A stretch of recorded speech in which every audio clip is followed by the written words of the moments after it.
Still Gardening recognises that good health and well-being are essential to independent living. And we view the garden as a health resource that can provide physical activity and mental and emotional stimulation as well. Let's hear from some of our clients about how their gardens provide comfort, joy and happiness in their lives.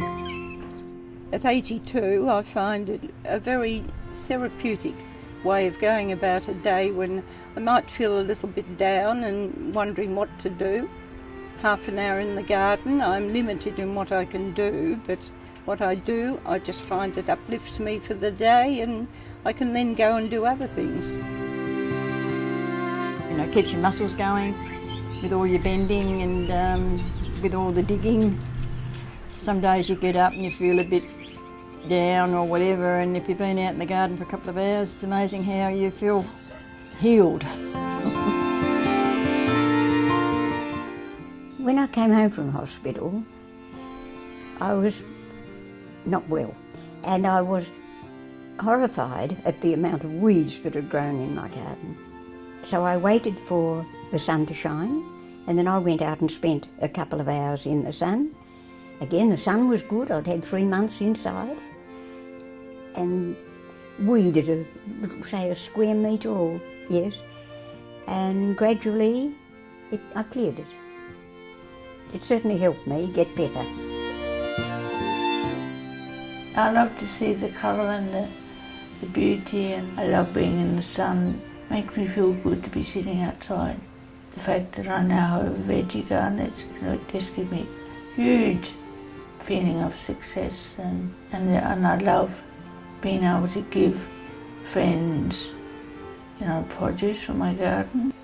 If I didn't have a garden, I think it just wouldn't be complete. Gardening's always been a great hobby of mine. I like growing things from cuttings and snips and things like that, and swapping things. And a lot of my garden things I can look at in the garden and I can relate to a certain person who has given me that, or I've exchanged another plant for. It's really a friendship garden.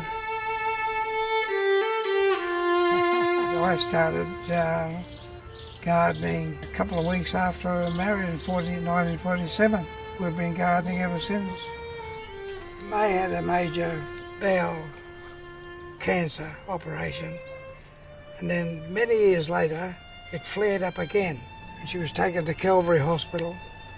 When I went in, she was wrapped in foil, and the sister said, "You better hurry up and see her because you might never see her again."